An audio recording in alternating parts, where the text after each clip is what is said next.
Welcome to Politics and Dirtbags with Bill Vanderzam, brought to you by Way to Grow, the best dirtbags in the business.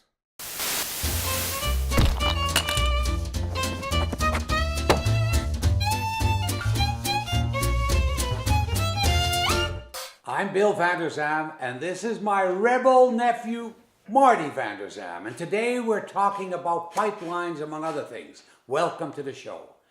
Marty, about pipelines. There's a lot of debate about whether it ought to be trucks, trains, or pipelines. Personally, I tend to favor pipelines. However, we need to have lots of safety measures, but there's got to be a way to get oil to market. And the only way to get oil to market is through trucks, trains, or pipeline. Now, that's the economy of Canada. We are a resource country, and we need to take advantage of those resources to help people in need, to provide jobs, to provide good roads, or whatever it is, all of those things. No argument. But let me say, that pipeline, the one going to Burnaby, the Kinder Morgan pipeline, been living there 35 years. Never have I seen a Kinder Morgan Trans Mountain guy set foot on that property. It runs, clips my little driveway, runs through the neighbor's place. Now, I love oil, love the stuff. I got some of the thirstiest machines on the planet. I love oil, love burning oil, don't get me wrong. And hell, pipelines, I'm not even scared of pipelines, even though I find out that the one running next to my yard is moving they're gonna bump it up to 890,000 barrels a day, which close enough to a million to call it a million, right? Yeah. Close enough. So you call it a million, a barrel of oil is 200 liters, close enough, call it 200 liters a barrel. That's 200 million liters a day running right across my driveway, 200 million liters a day. Now, that oil is worth $100 a barrel. Period. That's what it's worth. Today. It's worth $100 in Calgary. It's worth $100 in Vancouver. It's worth $100 in Belgium. $100. World price. That's right. And we need a pipeline. We need a pipeline. They give us all the fear mongering that if we don't let Kinder Morgan have their pipeline, right? That oil is going to stay on the ground.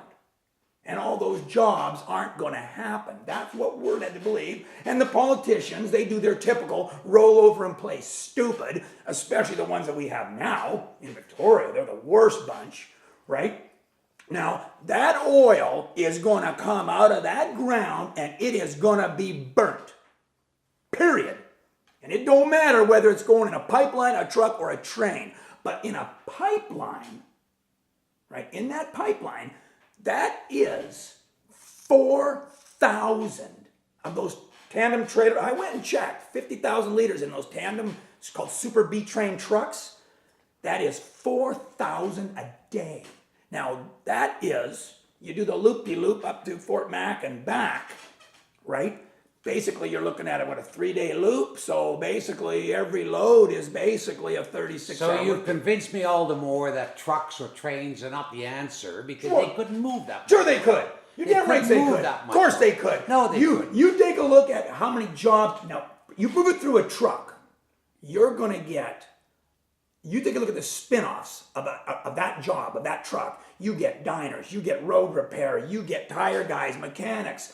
That makes jobs for 100 years. That pipeline, 35 years I've been sitting on that property. That argument, I never seen nobody come to cut the grass. That argument you're saying because it's maybe less efficient, but it creates more jobs. That's a problem in itself. I mean, if we didn't have computers, we'd have many more jobs.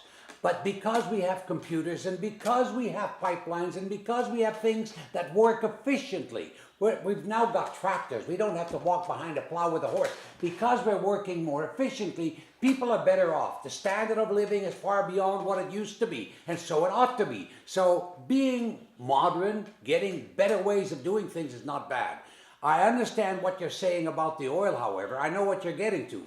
Perhaps they ought to be paying more to the government so the government could do things, build roads or whatever it is, and I don't disagree with that. The oil companies are a bit of a rip-off, and so is government, mind you. When you buy a gallon of gas, it's not just the oil companies that are ripping you off, it's government as well. Everybody's taking advantage of it. That, unfortunately, is the situation. But royalties. That issue is that's darker than the damn oil in those pipes. Now, you were premier of the province where a large chunk of the revenue came out of oil. What is royalty on a barrel of oil?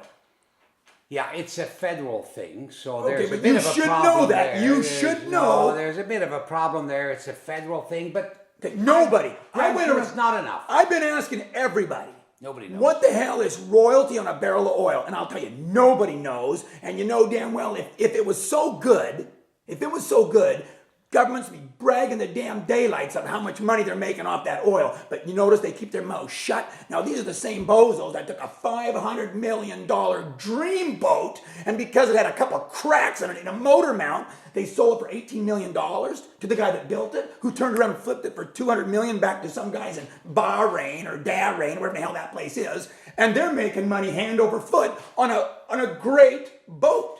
Now, these bozos sold the damn thing for, what is that?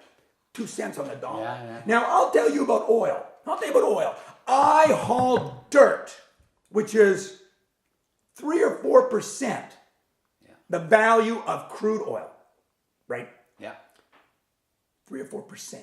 Now, I haul that from northern Alberta. Now, I haul dirt, which is virtually worth nothing compared to oil, and I can bring it that far from northern Alberta and make money on that dirt.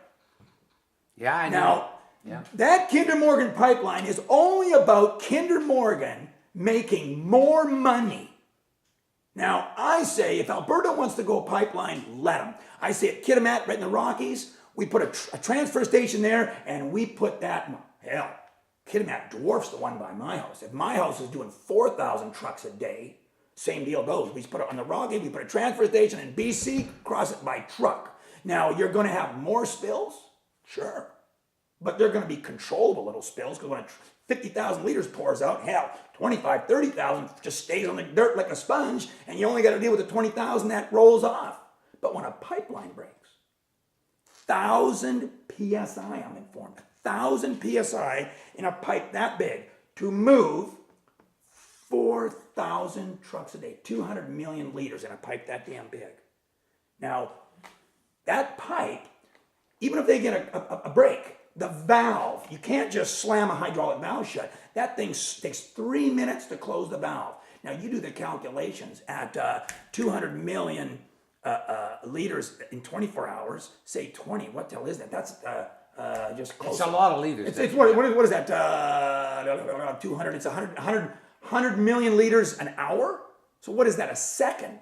What is that, a minute? It takes 3 minutes to shut that valve off, and then when the valve shuts, the valve stays there every 15 kilometers. That damn pipe's going to keep free flowing. Some of that can be controlled by doubling the pipe, where there's ways of putting the closure valves a little closer together. Yeah, but why does why everybody bend backwards for some American corporation? Always bending over backwards for them guys. It's like every time I turn around, I got some American corporate stooge trying to suckle my teat. Right? Why is that? Everybody bends over, take more money to Dallas, New York. I say that oil is our oil. And I say we take every advantage of that while we can. I say put it on a truck, make 4,000 jobs a day, plus the road repair, tires, maintenance, restaurants. You want to make real jobs. A pipeline, hell, it takes 2 years to build a damn thing. 2 years, and then I live next door to it. You never see them again. That pipeline going to Burnaby, a 60-year-old pipe. 60-year-old pipe. I think, Marty, it still has to be economic. I think your 4,000 trucks per day coming out of Alberta down some freeway through the Rockies and through the mountains to the coast is not a feasible thing. So you see, Marty, there's lots of debate about pipelines, and you and I could go back and forth for a long while talking about the advantages and disadvantages. But I think what we need to know is, how do the viewers see this? What's their opinion? Would they call in and give us their views? I think if we get a lot of people participating in the process, we'll find a better answer. I think more people are going to think like me than think like you. We want to know what you think. So send in your questions and comments and let us know, because that's what makes the show.